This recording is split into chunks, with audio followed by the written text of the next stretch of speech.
Ang lugar kung saan nagtatapos ang konkreto at iba pang bakas ng modernisasyon at kung saan muling iginigiit ng kalikasan ang paghahari ng kanyang misteryo. Ang oras kung kailan nag-aagawan ang dilim at liwanag.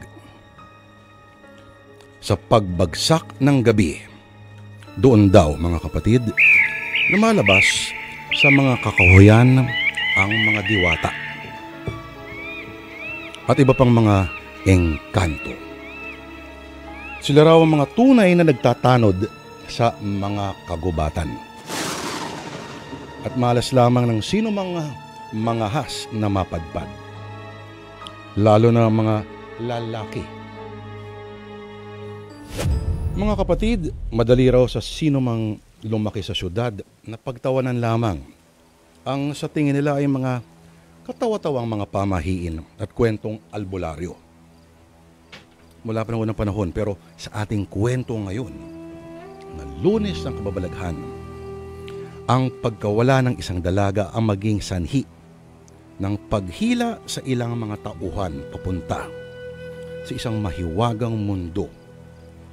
Sa isang lugar, na tawagin na nating Sitio Libak. Kung paano sila masasangkot sa misteryosong salimuot. Simulan na natin pakinggan ngayong Lunes ng Kababalaghan dito sa Sana Lord.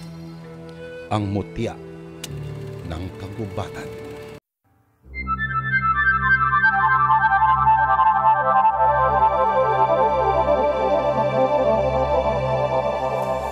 Ang sarap talaga sa pakiramdam kapag gumagala ako dito sa gubat na malapit lang na sa bahay. Ay, miss na miss ko na si Kuya at si Nanay. Pero magkikita na rin kami ngayon dahil sabi ni Kuya David, pauwi na sila ni Nanay ngayong umaga galing sa ospital. Kaya kailangan makakuha ako ng magagandang bulaklak para kay Nanay. Paborito niya mga bulaklak na nakukuha sa kakahuyan sa may itaas ng bundok. Sana pala isinama ko si Fredo para nagbaba na rin kami ng mga bungang kahoy. Hindi bale, kapag maaga pa, babalik na lang kaming dalawa sa kagubatan. Kabisado naman namin to eh. Kahit nakapikit, hindi kami maliligaw. Saklolo! Ano yun? May batang humihingi ng tulong? Pero paano magkakaroon ng bata dito sa kagubatan? Saklolo! Bibilisan ko na nga yung paglalakad para mapuntahan ko kaagad yung pinanggagalingan ng sigaw na yun. Kailangan matulungan ko siya kaagad. Huh? Kanina pa ako lakad ng lakad pero hindi ko pa rin matuntun kung nasan yung humihingi ng tulong. Sandali. Nasaan na yung sumisigaw? Bakit parang nawala na? Bata! Nasaan ka? Teka, ayun! Nandun yung bata sa ilog. Nalulunod siya. Kailangan tulungan ko siya. Tatalo na ako sa ilog. Ililigtas ko yung bata.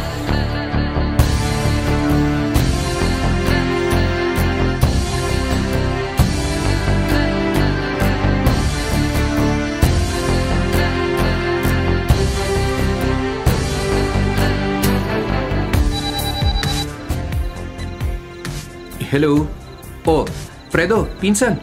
Bakit ka napatawag? Hello, Kuya Jeric. Kailan nga ang punta mo rito sa Sitio Libak? Palis na ako ngayon dito sa bahay sa Maynila para makarating ako ng tanghali bukas sa terminal sa bayan. 3 oras na biyahe papaakyat ng bundok at ayoko nang abutan ng dilim sa daan.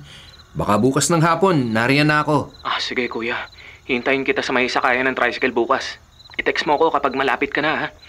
Ay, mabuti na lang papunta ka na. Akala ko kasi 1 linggo pa. Naku kuya, mag-iingat ka sa biyahe. Bye-bye. Bakit kaya nagmamadali yun na ibaba ang tawag? Itatanong ko pa naman kung saang bandang sakayan ng tricycle na sinasabi niya. 10 taon na akong hindi umuwi ng probinsya eh. At bakit kaya parang aligaga ang boses niya? Makalis na nga, mukhang uulan pa naman. Hindi ako dapat maabutan ng ulan.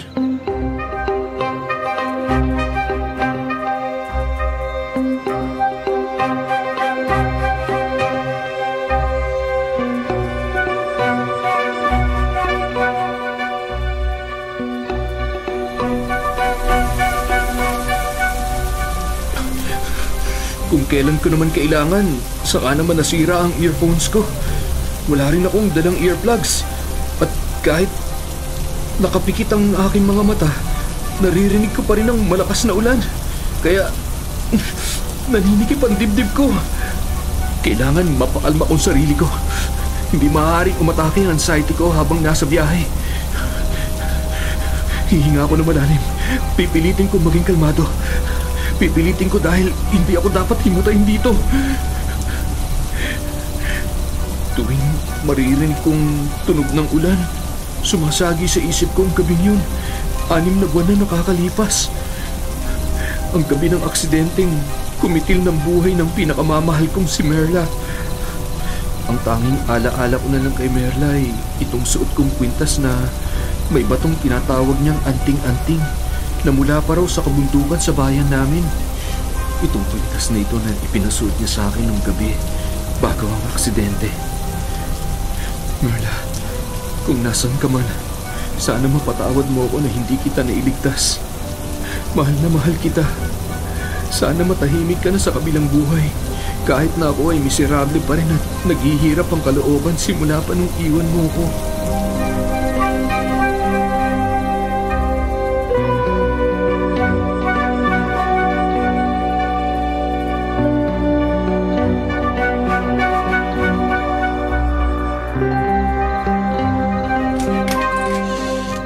David, ano? Nahanap ba ninyo?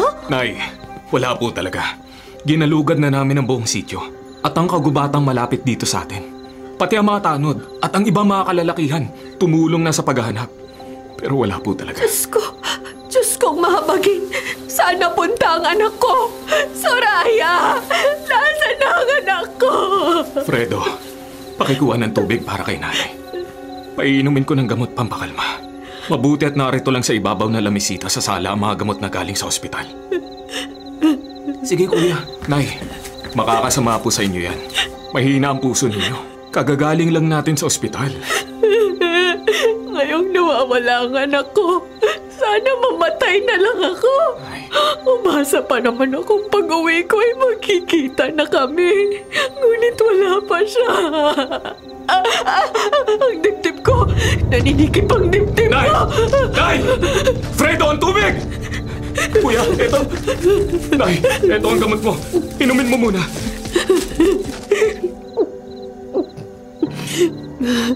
Soraya, anak.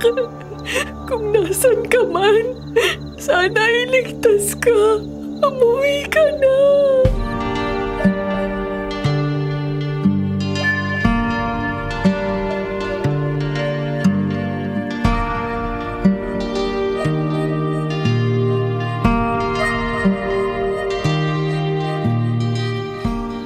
Kuya David, nakatulog ba si Aling Pilar? Mapu ka muna at namumutla ka na rin. Mukhang dahil sa pagod. Oo, Fredo. Maraming salamat sa mga tulong mo. Hindi ko na alam kung anong gagawin ko. Paano ko hahanapin ang kapatid ko kung ganitong hindi ko maiwanan si nanay? Wala namang ibang pwedeng tumingin sa kanya. Wala na kaming kamag-anak. Huwag ka mag-alala, Kuya David. Parating na si Kuya Jeric. Siguradong tutulungan tayo noon na maghanap kay Soraya. Si Jeric? Talaga ba? Oo, Kuya. Nakumpirma ko kanina na pupunta siya rito at darating siya bukas. Teka, hindi ba't kamamatay lang na asawa niya? Hindi nga ako nakapunta dahil may sakit din si nanay noon. Gusto ko pa naman sanang sumama nung lumawas kayo ng Maynila para makapaglibing. Nakakapanlumo man pero wala kami magawa para sa kanya dati dahil ayaw naman niyang sumama rito sa probinsya noon, Kuya. Napakabata pa ni Merla. 5 taon ang bata ni Merla sa amin ni Jeric. Hindi pa sila nabibiyayaan ng anak. Mabuti nga, Kuya David. Nahuli na ang truck driver na nakabangga sa kotse nila. Kaya rin siguro uuwi na rito si Kuya Jeric dahil may hustisya na ang pagkamatay ni Ate Merla. Dito na raw ba siya mamamalagi? Di sinabi ni Nani. Di ko na rin naitanong kanina kay Kuya Jeric kasi abala tayo sa paghahanap kay Soraya. Sana nga mahanap na natin si Soraya. Hindi ko alam kung kakayanin ng puso ni Nanay kung patuloy na nawawala ang kapatid ko. Kung sana siya na lang ang pinagbantay ko sa ospital. Hindi siguro siya nawawala ngayon. Kuya David, hindi naman natin alam kung ano talaga nangyari. Imposible kasing mawawala si Soraya dito sa atin kahit sa kagubatan. Kabisado namin ang kagubatan at kabundukan dito sa atin dahil yun ang palaruan namin noon. Alam ko, pero tag-ulan ngayon, Fredo. Pwedeng nadulas siya. O kaya ay nahulog sa ilog. O kaya naman nakita siya ng mabangis na hayop. Shh! Kuya David naman, huwag ka mag-isip ng ganyan. Mahanap natin si Soraya. Kailangan mahanap natin siya. Salamat sa pagmamalasakit mo sa amin at sa kapatid ko. Hayaan mo, kapag sinagot ka na ni Soraya, papayag na ako sa relasyon ninyo. Kuya naman, nagpapatawa ka pa eh. May problema na nga tayo. Paano ko sasagutin? Hindi naman ako naliligaw. O sige na ka. Umuwi ka na para makapagpahinga ka. Madilim na rin naman. Sana lang nakakita ng masisilungan si Soraya at hindi siya nauulanan at nalalamigan ngayon.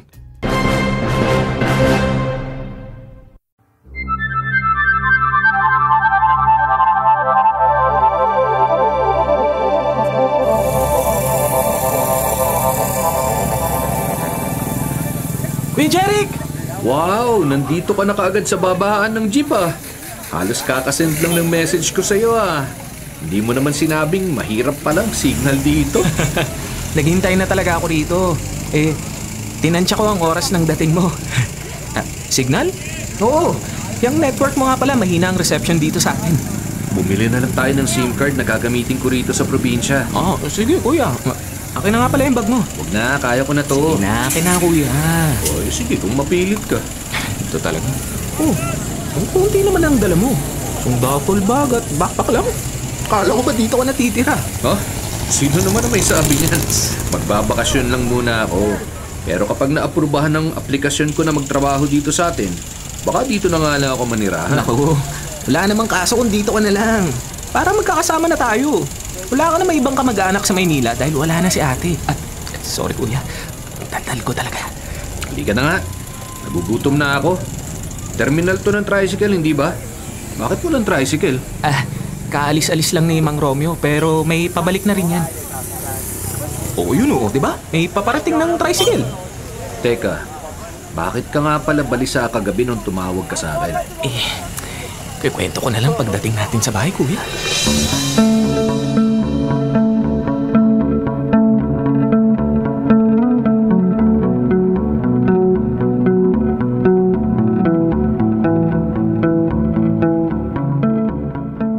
Ang kapatid ni David?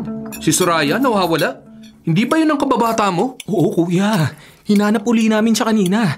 Naghahanap pa rin nga sila ngayon, kaso lang wala pa nga daw balita eh.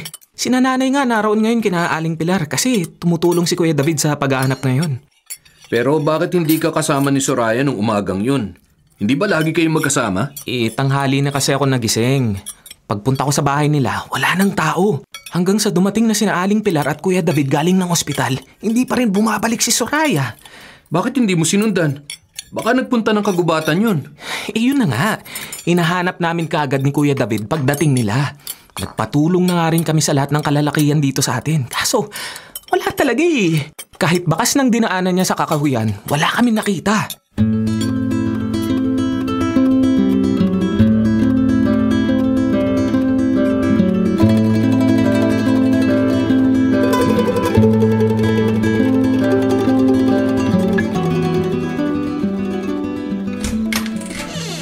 Tuloy kayo. Si Soraya na ba yan, David? Nay, bakit lumabas pa kayo ng kwarto? Fredo, ikaw pala. Teka, sino ba yung kasama mo? Mano po, Aling Pilar. Mano po, Aling Pilar. Si Jeric po. Aba, totoo ngang naririto ka na. Opo, pero Aling Pilar, namumutla po kayo. Mukhang kailangan po ninyo magpahinga muna. Paano ang anak ko? Si Soraya? Jeric, hindi ba investigador ka sa Maynila? Baka maaari mong tulungan ang aking anak. Hanapin mo naman si Soraya. Kaya nga po ako naririto, Aling Pilar. Kakausapin ko po si David. Pero bago po yon, magpahinga po muna kayo. O siya, sige nanay. Kaiinom niyo lang ng gamot. Dapat ay nagpapahinga kayo.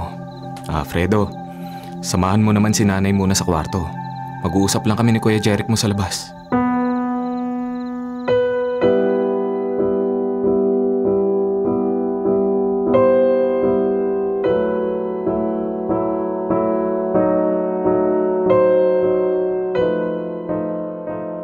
Nandito pa rin pala tong dalawang malaking tipak ng bato na lagi nating upuan noon. Oo, maupo ka na.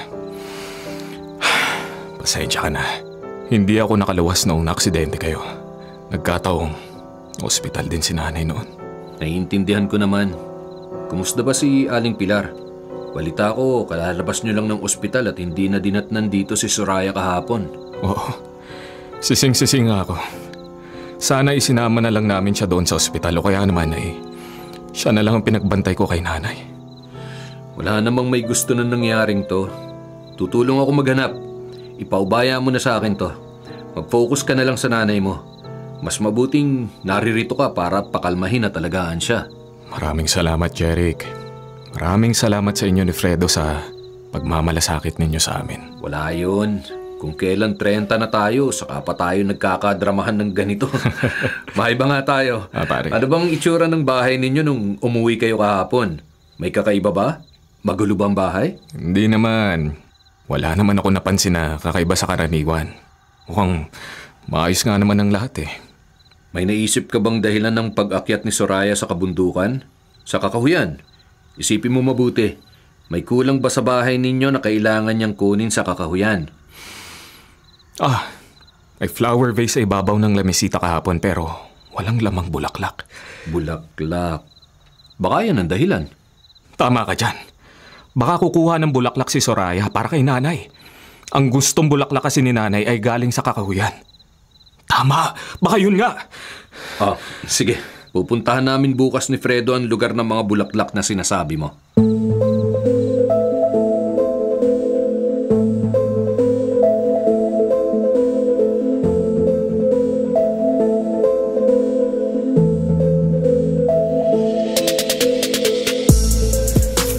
Fredo, sigurado ka ba na dito kinukuha ni Soraya ang mga bulaklak?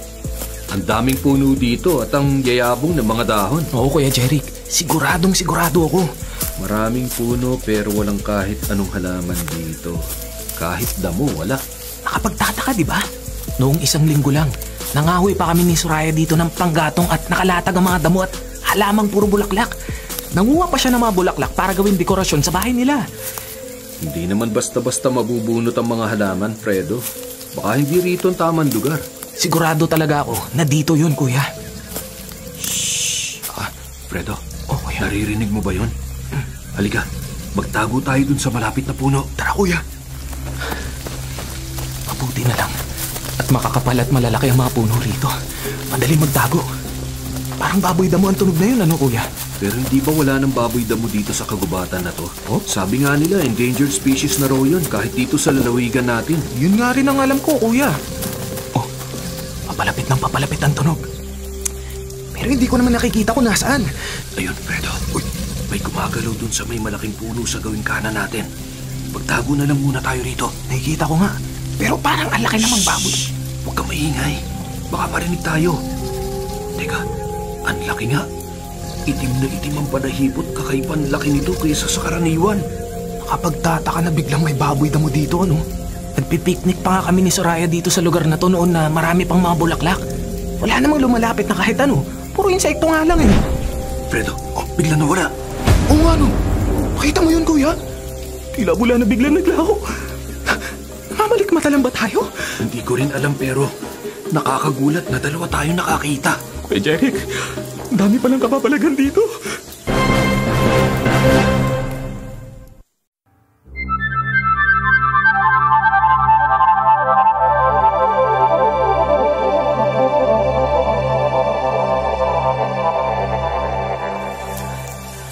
Kuya, naamoy mo ba yung naaamoy ko? May masangsang na amoy. Diba ang baho ng amoy? Parang amoy angit na amoy usok. Aray! Ayos ka lang ba? Natalisod ka pa. Buti nasalo kita, kung hindi siguradong subsub ka dyan sa lupa. Kuya Jeric, tingnan mo. Sa ibaba, oh. Parang malaking paa yan, ah. Bakit mukhang pahang ugat ng puno? Kaya ka naman pala natalisod eh. Kuya Jeric, tumakbo na tayo. Mukha alam ko na kung anong amoy usok at mabaho. Ha? Kuya, halika na! Bakit mo ko hinilat? Bakit tayo tumatakbo? Huwag ka lilingon, kuya. Baka nakatingin sa atin. Tumatakbo ko na hindi ko alam kung bakit. Ang paa kanina, hindi yung dapat nandoon. Naalala ko na, walang dapat puno sa lugar na yun, kuya. Talo na itim pa ang kulay. Parang puro gras ang puno na yun kanina at hindi yung normal. Hindi ko maintindihan. Jeric, ang paa kanina, hindi yung puno. Isa yung kapre! Ano?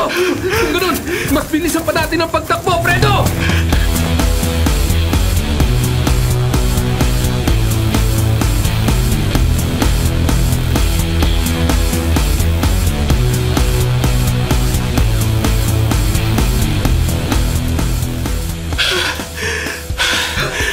Malayo na tayo. Patayo ng kape sa may maliwanag na sinag na araw. Hindi na yung susunod dito, Kuya Jeric. Teka, sasandal muna ako dito sa puno. Sige. Hindi naman siguro to, kapre. Tumingala ako. Daw naman na nasa itaas. Kuya, naniniwala ka na kapre nga yun? Dapat ba hindi? Hindi ko na rin alam, Kuya. Pero kung nakakita tayo kanina ng naglahong baboy damo, totoo nga kapre nakita natin kanina.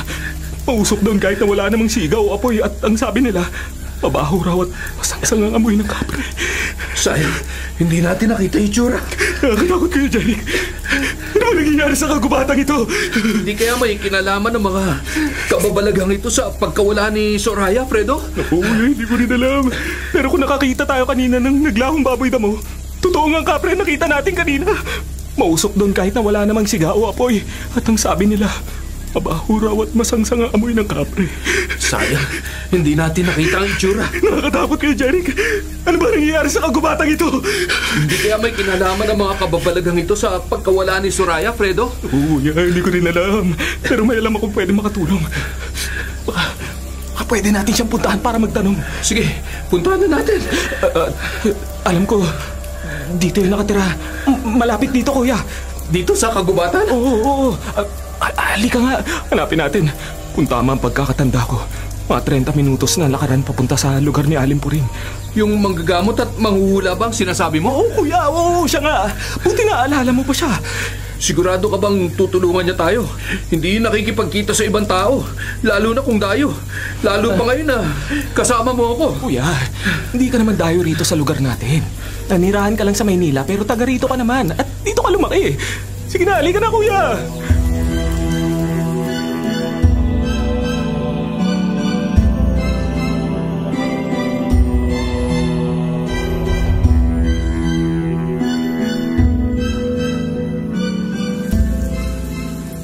Yata ang lugar, kuya. Mukhang ito ang kubo ni Aling Pilar. Kaso nga lang, tinanghali na tayo. Katirikan ng araw pa naman. Napakainit. Ay. Ang daming mga banga sa palibot ng kubo. May mga nakasabit pa at nakasampay na mga tuyong dahon at mahabang parang damo. Mga halamang gamot kaya ito? Oo nga, no. Ang laki ng kawa niya doon sa gilid. At ang daming panggatong. Mukhang sa kahoy pa rin nagluluto si Aling Puring. Kumatok na tayo. Kuya, sandali. Umukas ang pintuan. Nalaman na kaya niya na may ibang tao? Pero ilang hakbang pang layo natin mula sa kubo niya. Sino kayo? Anong ginagawa niyo dito? Halika na, Fredo. Lumapit na tayo. Sige, kuya. Aling Puring, magandang araw po. Si Fredo po ako at ang pinsan ko si Kuya Jeric. Taga Sitio Libak po kami. May tatanong lang po sana kami sa inyo kung ayos lang po. Bago kayo pumasok ng bahay ko, isilong muna ninyo ang mga nakasampay na dahon at halamang gamot. Ilagay nyo dyan sa basket na rata na nasa tabi ng pangatlong banga. Malapit ng umulan. Ay siya, sige po, Aling Pilar. Uulan daw? Ang taas ng araw. Napaka-alinsangan pa nga eh. Naku, Kuya Jeric, sundin na lang natin ang sinabi niya para makapasok na tayo sa loob. Mabuti pa nga.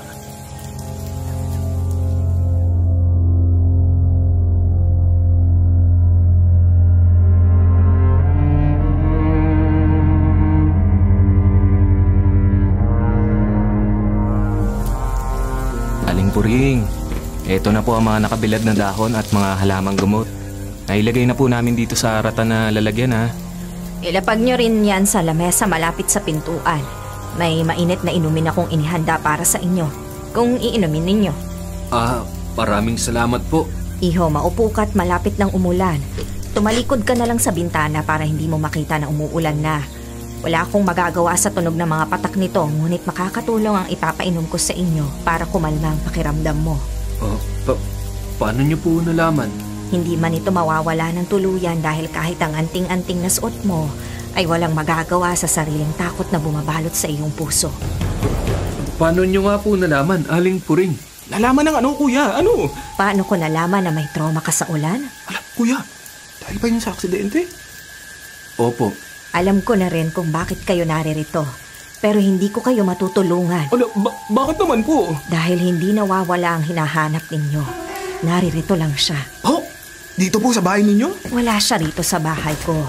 Pero nandito siya sa kagubatang ito. Pero Aling Puring... Ito ang 2 tasa ng pinakuluang katas na mga halamang gamot. Inumin ninyo. Mawawala ang inyong agam-agam at takot at siguradong kakalma ang pakiramdam ninyo. Salamat po. Ayun, umuulan na nga, Kuya Jerry. O ano, ayos ka lang ba? O nanginginig ang kamay mo.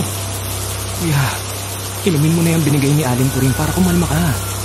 Inumin ko na rin itong laman ng tasang hawak ko, ha? Sige. Kapag kalmado na kayo, maaari na tayong mag-usap.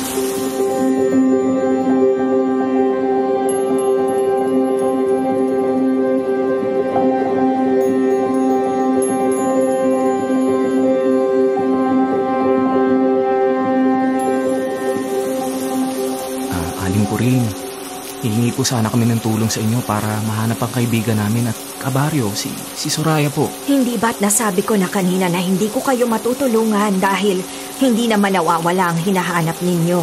Hindi lang natin siya nakikita, ngunit narito lang siya sa kagubatan. Pero kailangan po namin siya makita at maiuwi sa bahay nila. May sakit po ang nanay ni Soraya at hindi ito matatahimik kung hindi po namin maiuwi si Soraya sa kanila. Hindi ordinaryong nilalang ang kasama ni Soraya ngayon. Wala tayong kakayahan upang makausap at makita sila. Pero, may mga kababalaghan kaming nakita kanina sa gubat. Merong baboy damo na biglang naglaho at parang meron ding kapre. Naniniwala kayo sa engkanto? Po, medyo po kasi wala naman kaming ibang maisip na dahilan kanina kung bakit nakita namin ang mga nakita namin, kaya... Kung naniniwala kayo sa mga engkanto at ibang elemento, mabuti nang alam ninyo na magulo ang balanse ngayon ng mga elemento. Naglipa na ngayon ang mga engkanto at espiritu dito sa bundok. May isa pa akong babala. Ano po yun? Sa makalawa ay magkakaroon ng pagtatapat ng araw at ng buwan. Maglalaban ng liwanag at kadiliman. Yan ang isa sa dahilan kung bakit nasisira ang balanseng sinasabi ko. Pero ano po ang kinalaman nun kay Soraya? Sa hinahanap namin. Ang kasama ngayon ni Soraya ay maaari nasa panig ng liwanag o maaari din namang nasa dilim. Dahil dito, kailangan makita ninyo siya bago ang pagtatapat ng araw at buwan na magdudulot ng panandaliang kadiliman. Full solar eclipse ang tinutukoy niya, Fredo. Narinig ko sa balita nung nasa biyahe ako papunta rito sa probinsya. Magkakaroon daw ng full solar eclipse. Pero, balik lang tayo sa problema natin, kuya. Hahanapin pa rin natin si Soraya.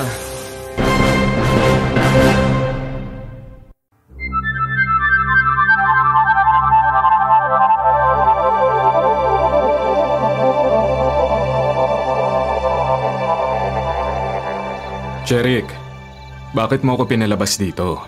Di ka nalang pumasok sa loob. Baka magamba lang pagpapahinga ni Aling Pilar kapag pumasok pa ako. Oh, hindi mo yata kasama si Fredo. Pinauwi ko muna at hinahanap siya ng nanay niya sa akin kanina. Kumusta nga pala ang lakad ninyo? Sabi mo noon tumawag ka sa cellphone kanina ay may nakausap kayo sa kagubatan. Napapayag namin ang manggagamot at manghuhula na si Aling Puring na samahan kami ni Fredo na mag-ikot sa kakahuyan para makita si Soraya. Paano naman siya nakasisiguro na naroon si Soraya? Hindi ko rin alam. Pero naniniwala ako na alam ng matandang yon ang sinasabi niya. Naroon lang daw si Soraya. May kasama raw itong ibang elemento. Kung engkanto o kung anuman, yun ang hindi natin sigurado. Ang hirap maniwala. Pero wala naman tayong pangahawakang ibang impormasyon. Tama. Ginawa na namin ni Fredo ang lahat ng klaseng paghahanap. Pati ang mga kababaryo natin ay hindi pa rin tumitigil sa pagtulong.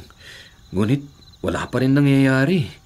Baka kapag kasama namin si Aling Puring, magkaroon na ng pag-asa.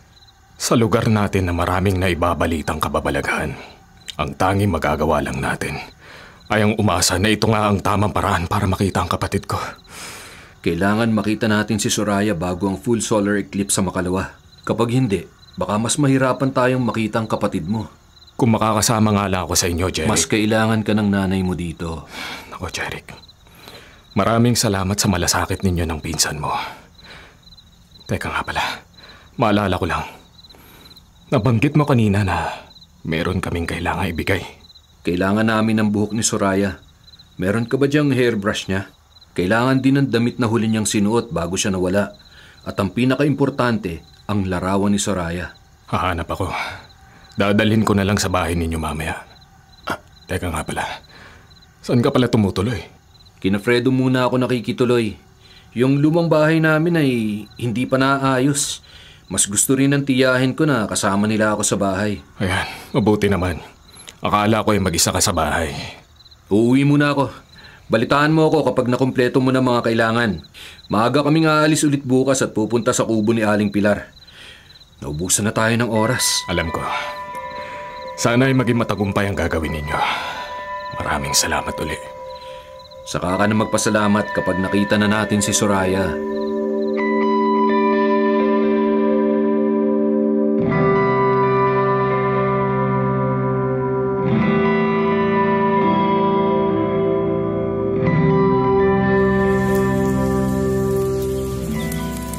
Akala ko hindi na tayo tutulungan ni Aling Puring dahil pinagpipilitan niya kahapon na hindi nawawala si Soraya. Mabuti at nakumbinsi mo siya, Kuya Jeric. Alam kong pakiramdam ng mawala ng mahal sa buhay ng biglaan. Ipinaliwanag ko lang sa kanya na kung may magagawa man lang tayo para makausap si Soraya, kahit ano gagawin natin para sa pamilya niya. Kuya, matagal pa kaya ang ginagawa ni Aling Puring? Ang akala ko manghuhula at manggagamot lang siya. Parang ngayon iniisip ko na... Kahit nagbubulungan kayo'y naririnig ko kayo. Hindi ako mangkukulam kung yun ang iniisip mo. May kakayahan lang ako na hindi pangkaraniwan. Pero wala akong balak manakit ng kapwa. Ay, ako. Pasensya na po kung ganun ang naisip ko. Ayos lang. Alam ko namang mabuti rin ang puso mo at nakikita kong mabuti ang intensyon mo para sa dalagang nawawala. Pero ang masasabi ko lang sa'yo ay nakikita kong hindi niya masusuklian ang nararamdaman mo. Ano ko, Aling Puring? Ang sakit naman po niyang pangitain ninyo. Hindi pa nga po ako nanliligaw kay Soraya. Nahulaan niyo na kagad na busted ako. Hindi ko masyadong maaninag ang kinaroroonan at kinabukasan ng dalagang nasa larawan na ito. Bakit po? Akala ko po ay ang ginagawa ninyong pagpapakulo ng mga gamit ni Soraya at hibla ng buhok niya habang nakabitin sa tapat ng kawa ang larawan niya ay mabisang paraan para matukoy natin kung nasaan siya. Kuya, maling hibla ng buhok ang nakuha natin. Siniguro ni David na sa hairbrush ni Soraya ang pinagkunan niya. Iba naman daw ang suklay nila ng nanay niya. May humaharang sa ginagawa kong pagpapausok. May paparating dito ngayon. Nasa inyo na kung gusto ninyong magtago o haharapin sila. Pero kung ako sa inyo, hayaan nyo lang silang dumaan na para bang hindi ninyo sila nakikita. Jeric, nakikita mo rin ba nakikita ko? Merong paparating na 3 nilalang. Katawan na isa tao at ang ulo at wagis ng kabayo. Tumingin sa kanila, Fredo. Mag-usap lang tayo ng normal. O panuurin na lang si Aling Pilar na nagpapausok sa kanyang kawa. Sige, kuya. Nakatakot. Wala nang mga tikbalang. Pero, Aling Puring, bakit hindi tayo pinansin ng mga nilalang na dumaan? Dahil may panangga tayo sa mga maligno at engkanto. Ha? Ano pang panangga? Hindi ordinaryo ang kwintas na suot mo, Jeric. Ang bato niyan ay may malakas na enerhiya na mas lalong lumalakas habang tumatagal ka sa kagubatan. Yan ang dahilan kung bakit nilampasan lang tayo ng mga engkanto. Ibig sabihin, Kuya Jeric, kaya rin bigla na walang mahiwagang hayop na nakita natin ay dahil sa anting-anting mo na yan. Hindi ko alam, Fredo. Aling Puring, wala po kayang alam ang mga tikbalang tungkol sa pagkawala ni Soraya? Nung dumaan sila ay nakita kong may naaaninag silang isang babae sa talon sa kanlurang bahagi ng kabundukang ito. Parang nadaanan na natin yun kahapon, kuya. Nung hinahanap natin ang kubo rito. Halina kayo rito. May lumabas na imahe sa usok mula sa pinagkukuluan kong mga gamit ni Soraya. Patingin po. May imahe nga. 2 imahe ng babae. Parehong mahaba ang buhok. Kuya! Lumutang patas ang isa sa mga imahe habang yung isa naman ay lumuhod. Kuya Jeric! Anong ibig sabihin nito? Tingnan mo, Kuya Jeric. Ang usok na hugis babae. Nagbabago ng anyo. Lumaki to at bigla na. Ano nangyayari, Aling Puring? Hindi ko rin sigurado pero ang alam ko lang ay kailangang mahanap natin kaagad si Soraya. Tayo na sa talon, Kuya!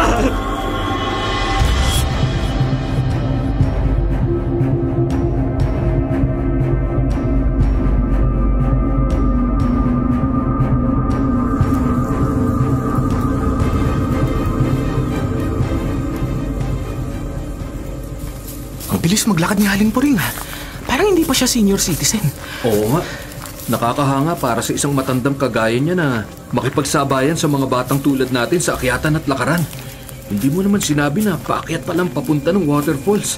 Bakit kahapon parang hindi naman? Kuya, parang ibandaan yata itong tinatahak natin. Mukhang kabisado ni Aling Puring ang kabundukan. Tingnan mo, kahit matanda na siya, ang talas pa ng memorya niya. 30 minuto pa bago tayo makarating doon sa talon. Kaso lang mukhang babagal na ang pagpunta natin ngayong may paparating na malakas na ulan. Kuya Jeric, uulan na naman. Ano, kaya mo pa ba o gusto mong uwi na tayo? Hindi. Narito na tayo. Kailangan tapusin natin kung anong misyon nating dalawa. Ayan na ang ulan. Doon! May kuweba! Manatili muna tayo roon. Fredo, alalayan mo ang pinsan mo at mukhang natigilan na siya dahil sa malakas na ulan. Kuya Jeric, sandali na lang. Ilang dipa na lang at malapit na tayo sa kuweba.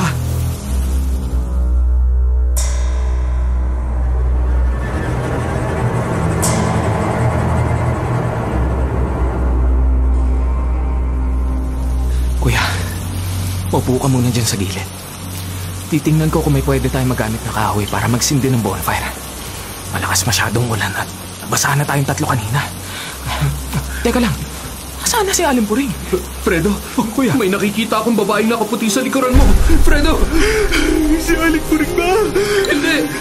Gumagapang ang kamay niya payakap sa'yo. Fredo! Bakit sa leg mong dalawang pares ang mga kamay niya? Nasa likuran mo! Ano? Pero wala naman ako nakikita. Kailangan ko siyang tulungan. Pero hindi ako makagalaw. Parang naparalisa na ako sa tunog ng malakas na ulan. Kitang-kita rin mula sa kinaroroonan ko. Bitiwan mo ako! Bitiwan mo ako! Kami nagpapaumanhin dahil sa pagpasok namin ng biglaan at walang paalam. Nagambahan na namin ang iyong pagpapahinga. Ito ang alay ko sa'yo.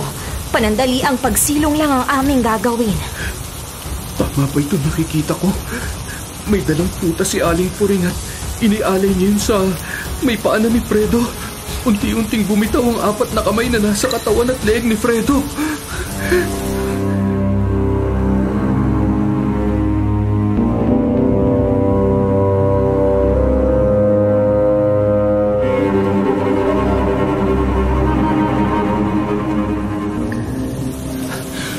Ano nangyari? Kaya Jeric, bakit parang mas namumutla ka pa ngayon at nanginginig ka pa? Hindi mo ba nakita ko? Nakita ang Aling, Kuya, hindi. Nang bitawan ka ng babaeng nakita ko kanina, humarap siya sa akin At ano, Kuya? Bakit nangangatog ang buong katawan mo? Luguan siya, Fredo.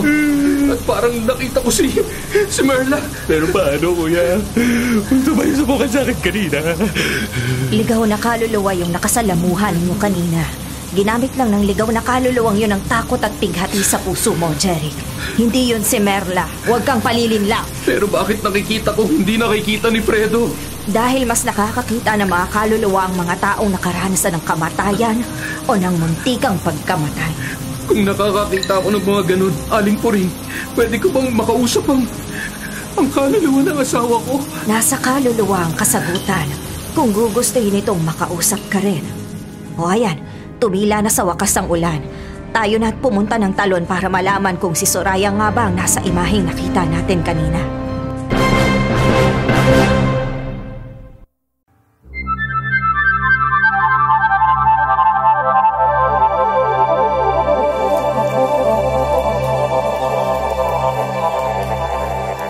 Ano, Kuya? Ayos ka na ba? Parang namumutla ka pa rin, oh. Ayos na ako. Pero kanina pa tayo naglalakad. Parang hindi naman nagbabago ang kinaroroonan natin. Yun nga rin ang pinagtataka ko, kuya. Nadaanan na natin ang punong to kanina. Pero narito na naman tayo sa tapat. Aling Puring, naliligaw na po ba tayo? Tama ang tinatahak nating landas, ngunit hindi madali ang ating pagdadaanan. Sinusubok tayo ng tagapagbantay ng kagubatan. Paanong sinusubok? Inililigaw po ba? Parang gano'n na nga. Naku, Aling Puring. Akala ko pa naman kabisado nyo. Kabisado nyo yung kagubatan. May ideya ako. Baka dapat ay baliktarin ninyo ang mga suot ninyong mga damit. Baka sakaling mahanap na natin ang tamang daan. O siya, teka. Babaliktarin ko na ang suot ko. Ito. Nabaliktad ko na ang damit ko. Ay, siya, tayo na't muling maglakad. Mas mabuting bantayan ninyo kung nakakasunod pa ba kayo dahil baka hindi ko kayo mahanap at maihatid sa tamang oras kung maliligaw pa kayo at magkakahiwalay. Parang kinakabahan ako sa sinabi ni Aling Puring. Tuwing may sasabihin siyang hindi maganda ay nagkakatotoo. Kuya Jeric, dito ka sa... Kuya Jeric, wala. Saan si Kuya Jeric? Nawala ang pinsan mo. Kasasabi ko pa lang na huwag maghihiwalay.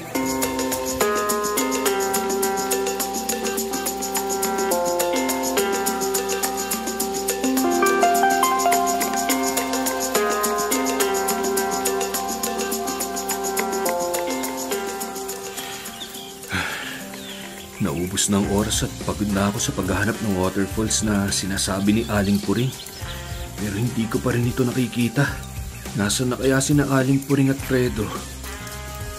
Binaliktad ko pa ang damit ko. Hindi rin naman pala makakatulong. Kung bakit kasi biglang nagkaroon ng makapal na usok kanina habang naglalakad kami. Pero nung mawala ang usok, mag-isa na lang ako at hindi ko na sila makita. Teka, bakit naririto na naman ako sa harap ng kuweba? Nakaalis na kami rito kanina pa.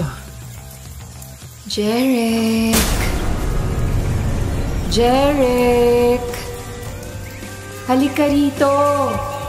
May tumatawag sa akin mula sa kuweba. Ang boses na yun. Boses ni Merla.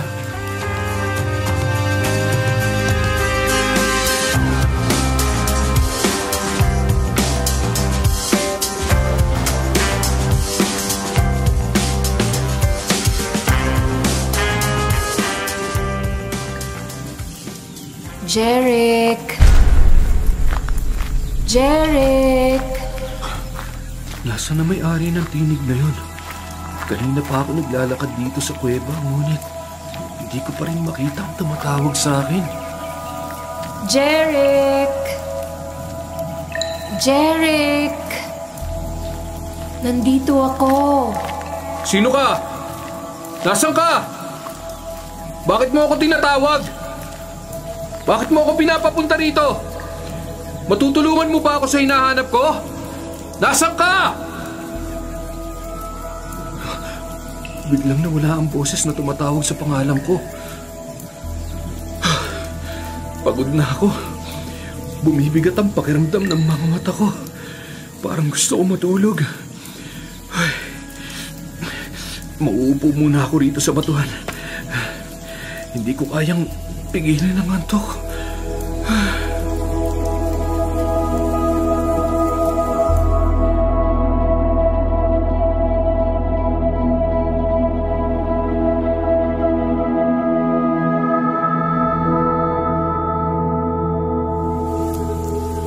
Aling Puring, nasaan na kaya si Kuya Jeric? Kayo kaya, nasaan na? Kanina pa tayo lakad ng lakad. Gutom at pagod na po ako. Hindi ko inakalang maliligaw ako rito sa kagubatan. Ilang taon na ako naninirahan dito at wala namang ganitong pangyayari noon. Bakit nga po kaya ganito nagaganap, Aling Puring? Masyadong malakas ang mga elemento ngayon. Kailangang mahanap pa natin si Jeric at si Soraya. Mabuti pa'y magpahinga muna tayo. Ayun, sa malaking puno na yun tayo sumilong. Sige po. Aso lang, Aling Puring, parang bawal po dyan eh. May nuno sa punso pala, tama ka. Sa ibang puno na lamang tayo pumuwesto. Baka may mga duwende pang naninirahan dyan at magambala pa natin sila.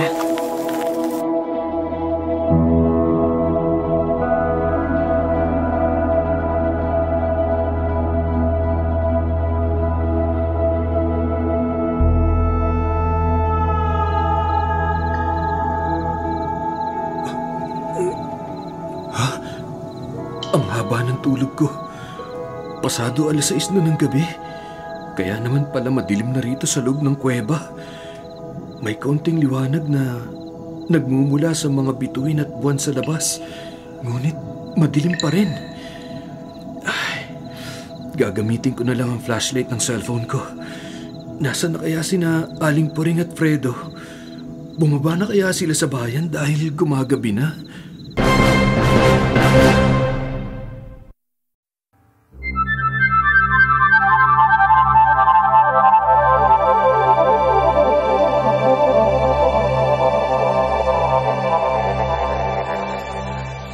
Parang lagaslas ng tubig ang naririnig ko na yun ah.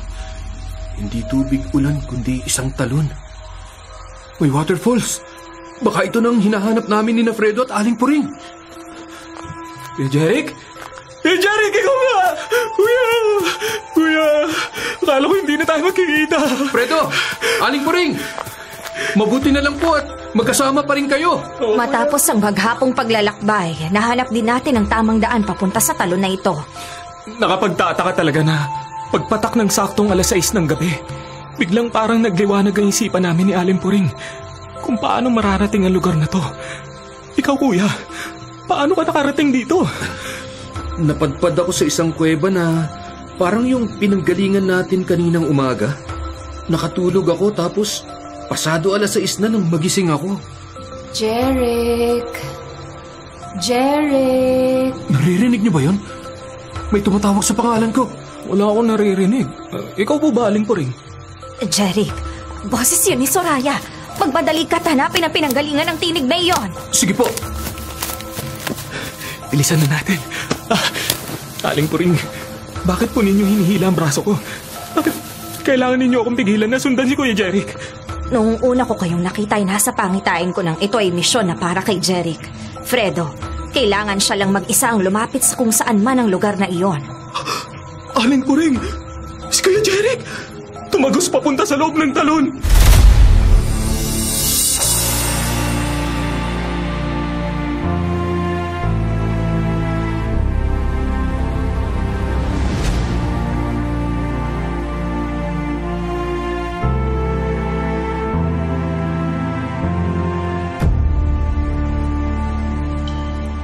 Jeric! Jeric! Narito na ako! Kung sino ka mang tumatawag sa akin, naririto na ako. Mag-usap tayo. Kailangan kong malaman kung nasan ang nawawala naming kabaryo na si Soraya. Jeric! May babaeng nakaputing damit. Mahaba ang buhok. May bulaklak pang nakapatong sa ulo. Jeric! Sino ka? Bigla ka na lang sumulpot. Bakit ka lumulutang? Sino ka? Jeric, hindi mo ako kilala pero matagal ko nang alam kung sino ka. Ako si Astrid, ang diwatang tagapagbantay ng kagubatang ito. Lahat ng nabubuhay na nilalang na naririto ay sumasagot sa akin. Alam mo ba na may kasalanan ka sa akin? Ha? Hindi ko maintindihan.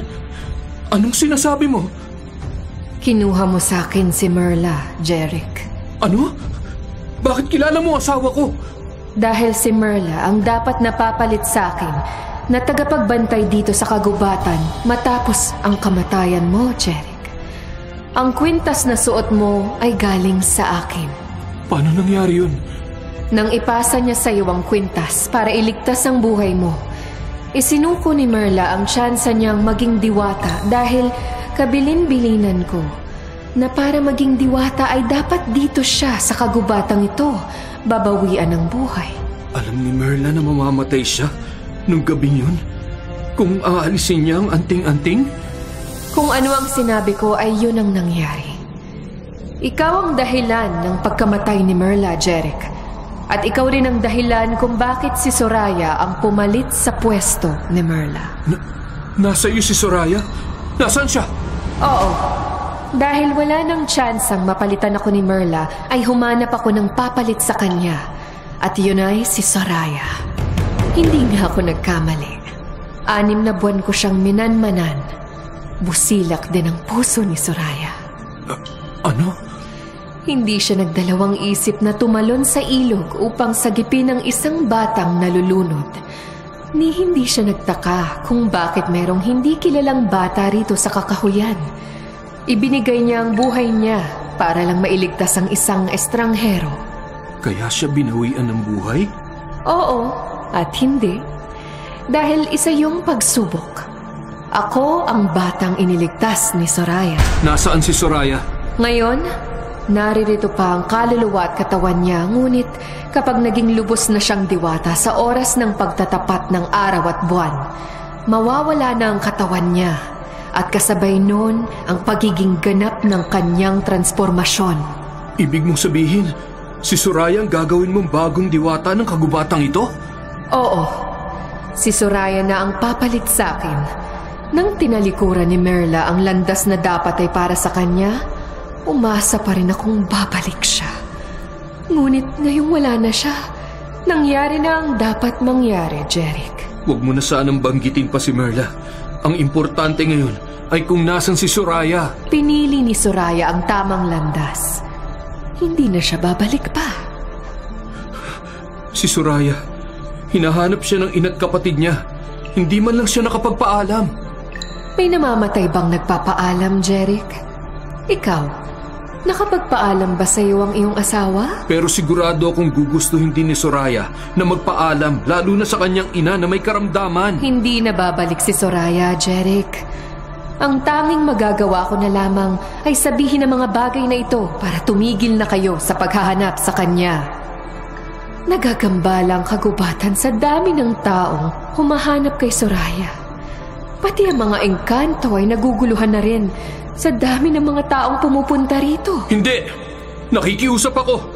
Kahit ano gagawin ko, mabigyan mo lang ng pagkakataon ng pamilya ni Soraya na makausap siya bago siya tuluyang gawing diwata ng kagubatang ito! Kahit ano gagawin mo, Jerry? Oo, Astrid. Kahit ano!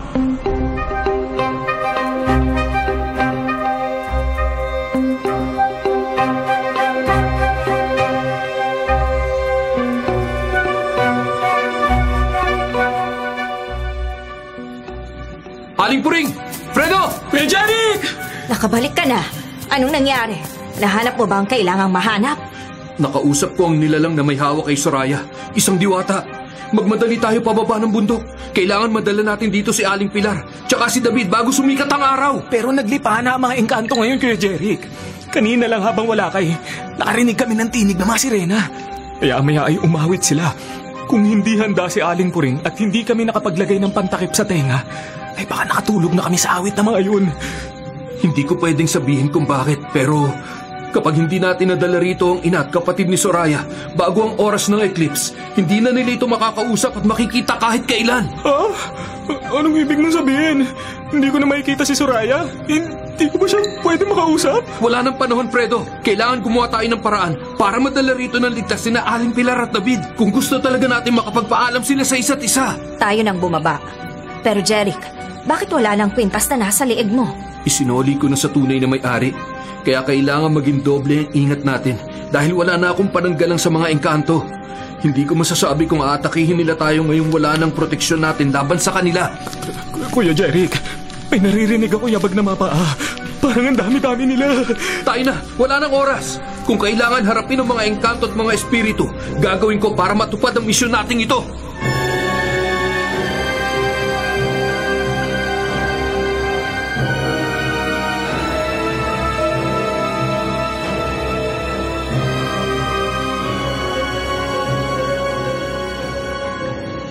Jeric! Fredo! Kuya David! David? Paano ka nakarating dito? At kasama mo pa si Aling Pilar? Napanaginipan ni nanay si Soraya. Ang kapatid ko mismo ang nagsabi sa kanya na magpunta sa lugar na to. Pinapupunta siya rito ng kapatid ko, Jeric.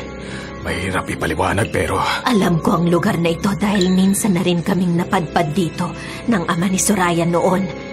Nang makita ko to sa panaginip, ay naramdaman kong kailangang pumunta kami rito kahit pa madilim na at delikado ang daan.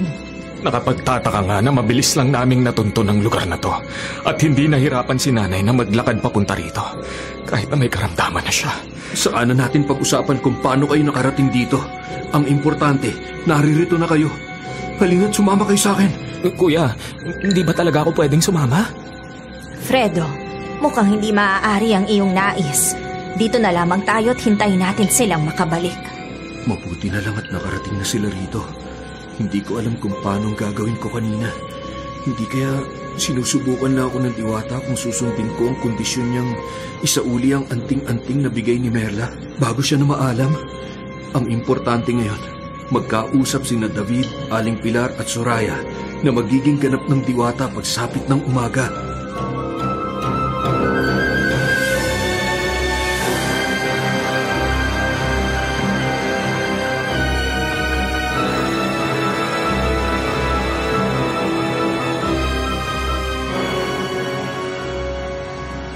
Mukhang sadyang iniligaw kami ng Diwata. Ilang oras kaming nagpalakad-lakad. Mabuti at kinaya ni Aling Pilar kahit na hingal na siya. Nakatulong ang tubig na ipinainom ni David mula sa nadaanan naming bukal kanina. Aba, 10 minuto na lang bago ang takdang panahon ng solar eclipse. Astrid! Naririto na ang mga kamag-anak ni Soraya! Nandito si Soraya? Diwata? Si Soraya, bigla lumitaw sa harapan natin. Nakaputi siya at parang nababalot ng liwanag ang buo niyang katawan. Napakaseryoso ng mukha niya at may kakaibang presensya kumpara noong bago siya nawalay sa piling namin. Kuya David, Nanay, nagpapasalamat ako na nagkaroon ako ng tsansang makausap kayo at makapagpaalam. Anak! Anak ko! Bakit ka mamamaalam? Hindi ko man naiintindihan. Pakiramdam ko ay may matinding dahilan kung bakit ganyan ang iyong anyo. Patawad po at napag-alala ko kayo ng husto. Gusto ko lang pong magpasalamat sa inyo dahil naging tunay na maligaya ang aking buhay at nakaramdam ng wagas na pagmamahal mula sa inyo. Mahal na mahal ka namin, anak. Maligaya rin kaming nakasama ka namin, pero bakit kailangang iwan mo kami? Lahat ng bagay, lahat ng buhay ay may hangganan at ang papel ko sa lupa ay natapos na. Ngayon ay magiging diwata na ako. Dito sa kagubatan, sa kabundukan. Dito ang nakatakdang lugar para sa akin, Kuya David. Nanay. Hindi, anak. Ito na ang huling beses na makikita at makakausap ninyo ko bilang si Soraya. Magiging mistulang para itong isang panaginip at wala kayong maaalala. Ilang minuto na lang ang nalalabi. Anong ibig mong sabihin? Ito na ang huling beses na may Soraya sa buhay ninyo. Makapangyarihan ng mga diwata. Kapag naging ganap na ang pagiging tagapangalaga ko ng kagubatan at kabundukang ito, ang mortal na buhay ko bilang si Soraya ay mabubura na sa alaala ng lahat ng nakasalumuha ko sa mundong ito. Soraya, anak! Ito ba talaga ang gusto mo? Opo, Nanay. Wala akong pinagsisisihan at gusto kong sundin ang nakatakda para sa akin. Paalam na po. Mahal ko po kayo, Kuya David. Paalam. Soraya, kapatid ko. Kuya, ang tubig na ininom ni Nanay kanina dito sa kuweba ay makatutulong upang manumbalik ang lakas at magandang kalusugan niya. Oras na po para ako'y mamaalam. Takdang oras na ng solar eclipse. Mas nagiging maliwanag ang buong wangis ni Soraya. Unti-unti siyang nababalot ng liwanag. Bigla siyang nawala.